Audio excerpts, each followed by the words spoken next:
मेरे वीडियो को सब्सक्राइब, लाइक और शेयर करें और बेल आइकन दबाना ना भूलें ताकि आपको मेरे वीडियो की हर अपडेट मिलती रहे। तीनों बेटियन के तू ले दहे जवाना, केतनो आइल जियरा बेटियन के तू ले दहे जवाना। खात पियत नैहर के दाना बेटी हुई सयानी हो, खात पियत नैहर के दाना बेटी हुई सयानी हो, हुई बेटी सयानी हो। गइल ससुराल में शादी करके बन के दुल्हन रानी हो, गइल ससुराल में शादी करके बन के दुल्हन रानी हो, बन के दुल्हन रानी हो। कि घर में बनी धरानी, कि घर में बनी धरानी ने रुपयन के ले तू दहे जवाना।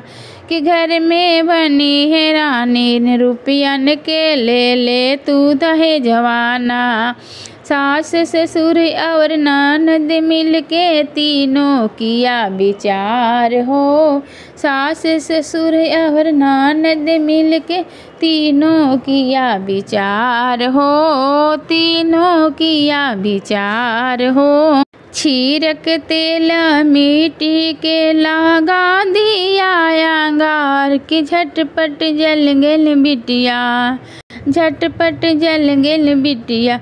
अंगनी में खुश होते दहे जवाना, कितनो बिटियन के आइल जियरा दहे जवाना, कितनो बिटियन के आइल तू दहे जवाना।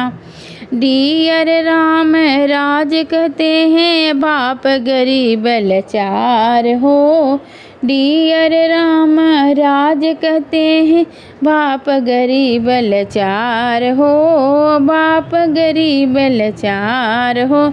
कि घर में बेटिया, कि घर में बिटिया दिया प्रभु जी दौलत दिया पार, कि घर में दिया बिटिया प्रभु जी दौलत दिया पार। कि ताकि बाबू बेचारा, कि ताकि बापू बेचारा, कि ताकि बाबू बेचारा रुपया के दे देते दहे जवाना। कि ताकि बाप बेचारा रुपया के दे देते दहे जवाना। कितना आइल जियराना बिटियन के ले दहे जवाना, केतनो आइल जियरा बिटियन के ले दहे जवाना।